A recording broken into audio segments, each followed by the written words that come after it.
I'm Dan Brown and I live on a narrowboat. Over the last 2 years since moving on board, I've tried to continually shift my life to a low-cost way of living that's allowed me to only work 2 days a week and have all the time in the world to get out there and do the things in the great outdoors that I love. Whether that's walking, biking, kayaking, I love to be outdoors, and living a low-cost lifestyle has been the centre of allowing me to do that with so much of my time. I'm Dan Brown, this is my narrowboat Tilly, and you're watching Dan's Narrowboat Life.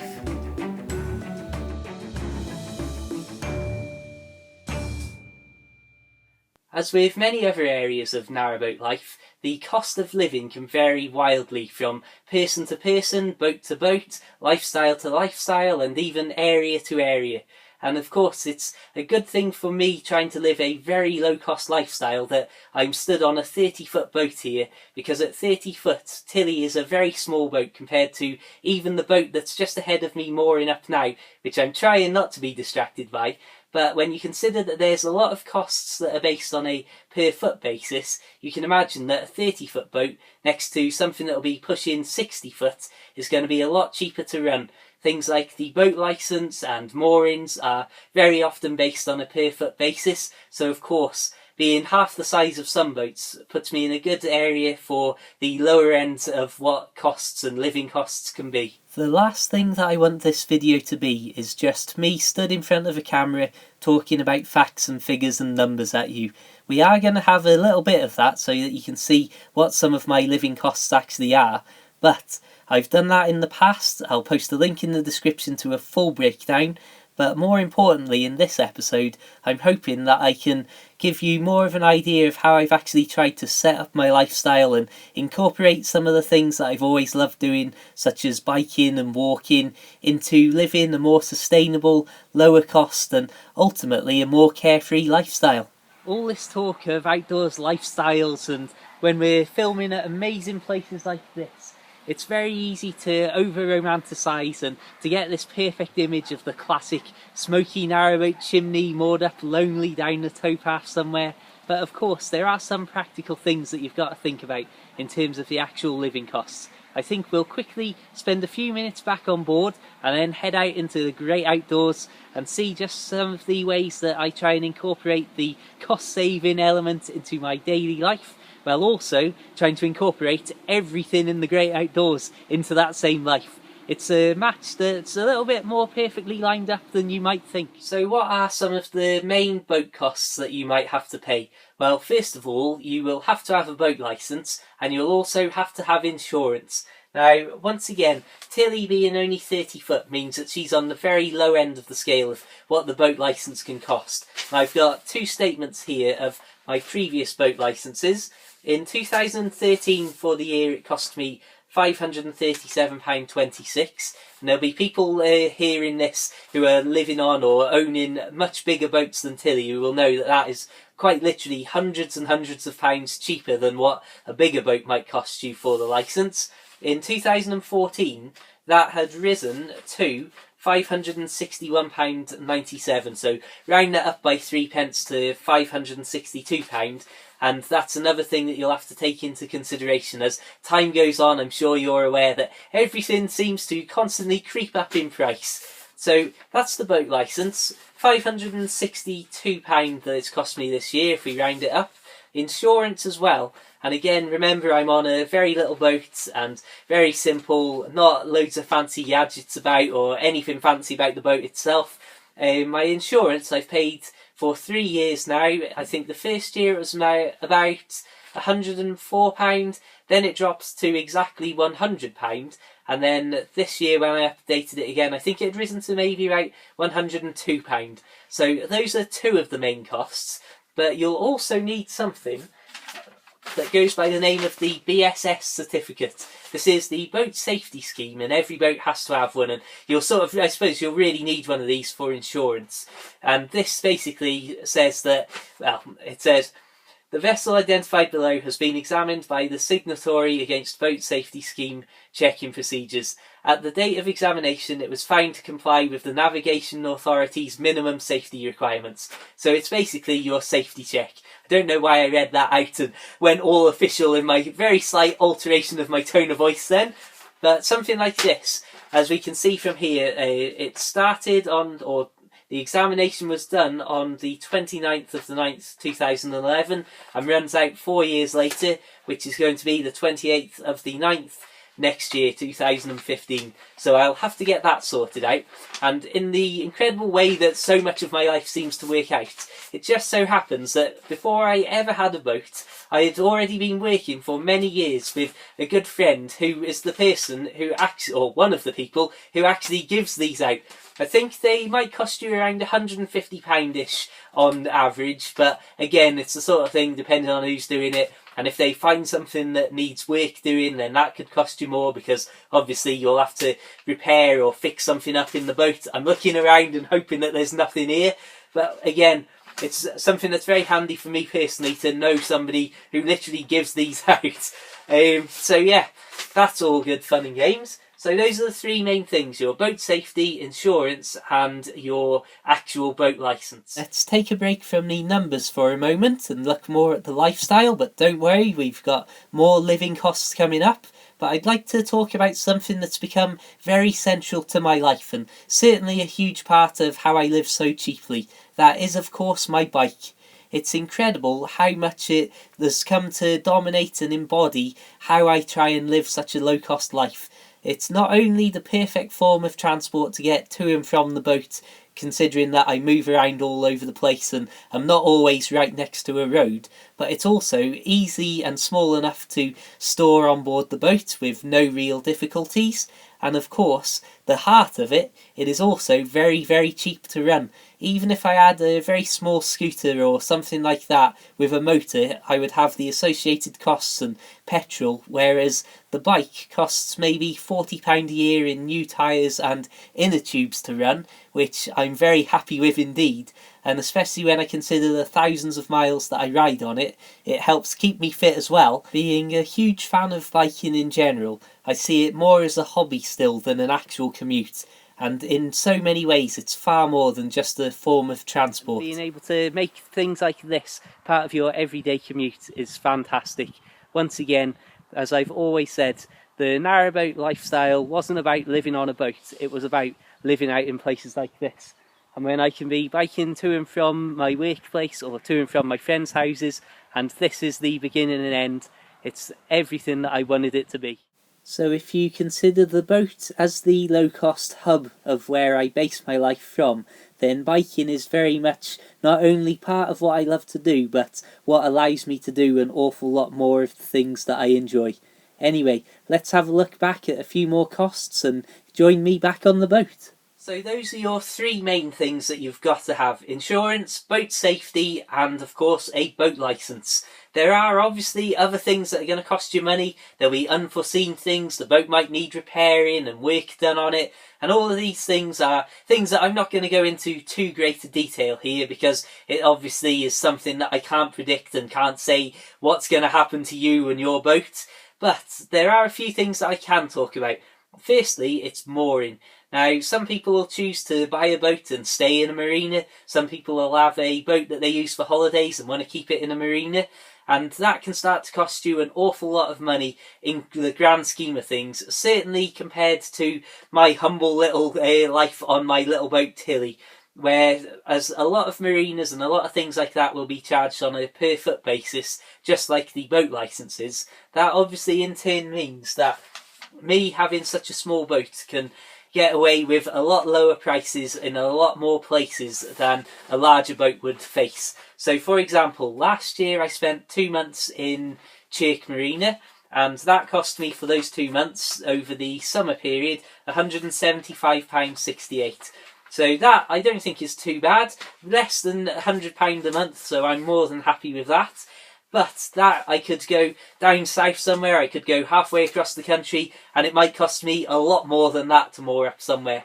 So again, these are the things that you've got to plan ahead, and you've got to really figure out where you want to be and figure out what prices in that area might be like. And of course, you might turn up at a marina like I did this year on my way heading down to Whitchurch, and I basically kept going past these little places: Ellesmere, the one down at the bottom of the Maysbury stretch of canal, the one up at Tetchell that we've just come from.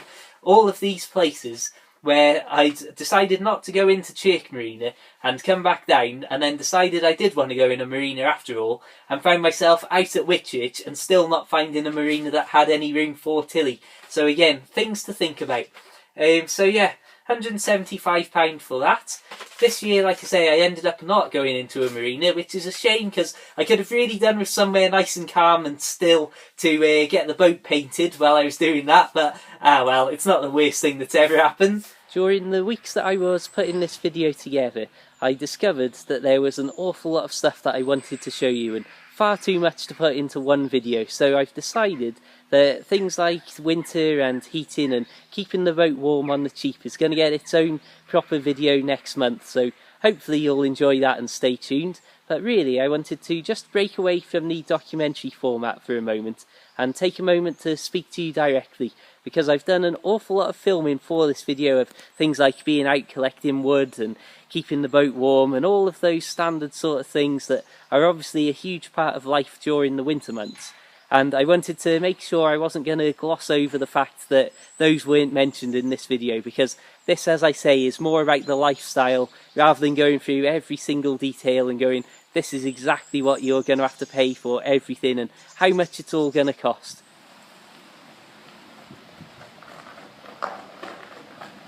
Being somebody who loves to go out walking and biking and generally be outdoors, I'm sure that you can imagine a day like today, it's perfect for me to be out here on the canal on the boat, because you've got all of the fields and the towpath to walk down, and of course a kayak on the roof. But in terms of bringing that round to help keep a lifestyle in as low cost a category as I can obviously take a day like today where I'm maybe 1.5 miles on the outskirts of Ellesmere and go, right, we're going to go out and enjoy a nice walk along the towpath in this glorious weather, but we're going to make it useful. And instead of getting on a bus to one of the local towns to get supplies, before I move the boat later on today down in that direction and put it a little bit too far to reasonably be able to walk up, grab some supplies and then walk back down in a reasonable amount of time, I'm going to head into Ellesmere, go to the shops, grab a few supplies, then we'll come back down here. Maybe we'll have spent an hour or so outside in this amazing scenery, and then later on I'll boat down into a more sort of middle of nowhere, not necessarily less access to roads and that, but obviously not an easily walkable distance to and from shops.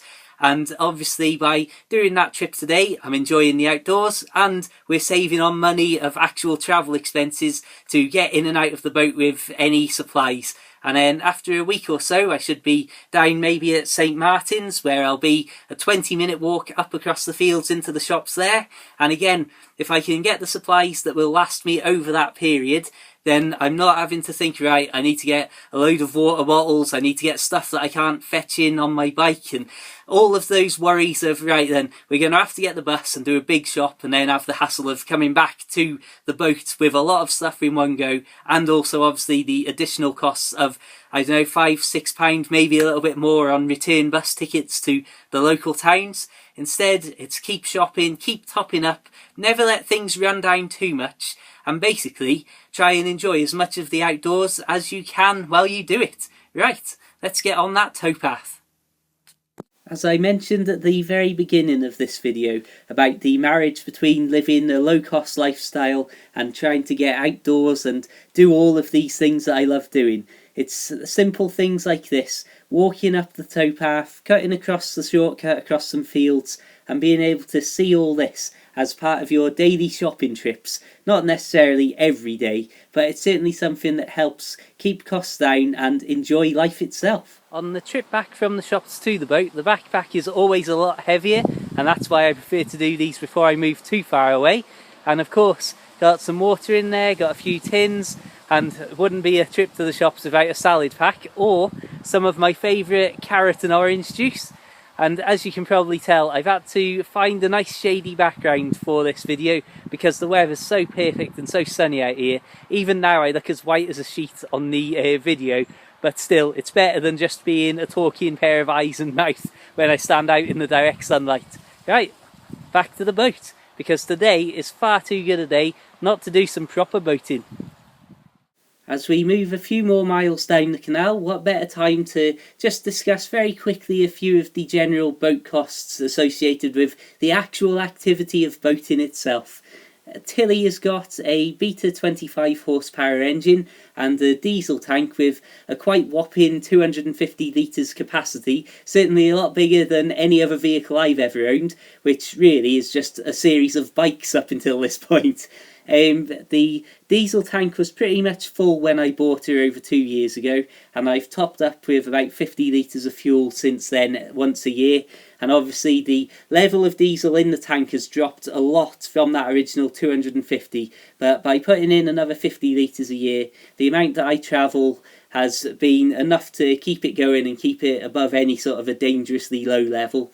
Also, I would just like to say that there's a little radiator on the inside of Tilly that heats up when the engine's running as part of the cooling system. So just on the topic of the winter and warmth thing, whenever you're running the engine, you're also heating the boat. The internal radiator isn't something that's common to all boats, but on Tilly it's something that works out very well, particularly over the winter, because when I'm moored up and stationary and I'm running the engine, which also charges the leisure batteries for the lights and water pump and things like that to run off, it also means that as well as just charging up the batteries, I'm also putting a little bit more heat into the boat, which is always handy. And if the fire's also on the go, then two separate sources of heat are definitely beneficial over the cold months.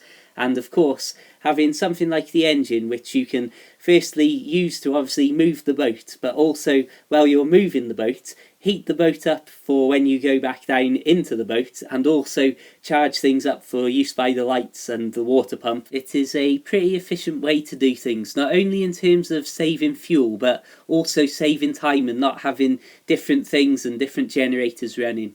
I also use a very small solar panel and portable battery pack, which I then use to charge things like my iPad and phone. And that, again, it's very simple, very straightforward, but it just about does the job for what I need it to do. On a more general note, obviously being able to get out and boat down the canals and enjoy these amazing surroundings that we've already seen in this video, it's something that not only is it a fantastic thing and very much the heart of what I always say about trying to live this outdoors life, but it also means that while I'm out on the canal and enjoying these places, I'm not stuck in a marina, first of all not being able to enjoy the sheer amount of places that I do enjoy, but also not paying the monthly marina mooring fees, which again keeps costs low. But there is one thing over the winter months that I am a very big fan of indeed. It's the winter mooring scheme. And that basically is a scheme that lets you pay a fee and then between the months of November and March have up to 5 months in one single area. So that obviously means over the bad weather months, and if it does get terribly icy and snowy and really bitter weather out there, you don't have to worry about moving to a different area every 14 days and keeping within that continuous cruising rule.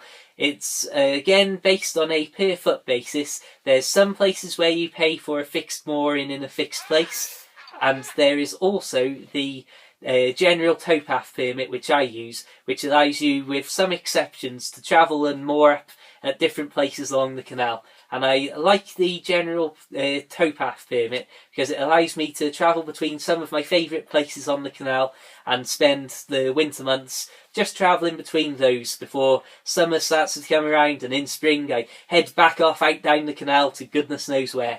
So that's something that, again, being based on a per foot basis, Tilly is very cheap compared to some boats to pay for winter mooring. And I've just paid for my 2014-2015 winter mooring, and that's a full 5 months, which I think came to just over £212. That puts it at the second biggest expense by far that I will have had this year.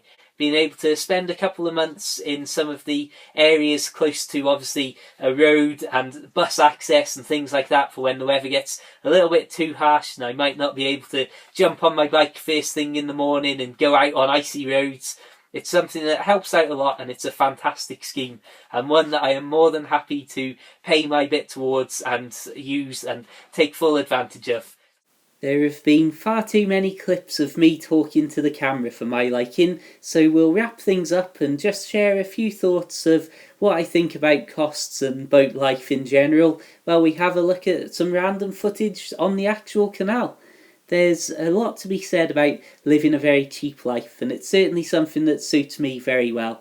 All of my hobbies, whether it's kayaking like you're seeing me clamber into now, or biking or walking, all very low cost and have very few costs associated with them. If I'm going out walking, then I just need to take something to eat and drink with me. On the kayak, for example, I have the yearly license to use that on the canals, which is about £40 to £50.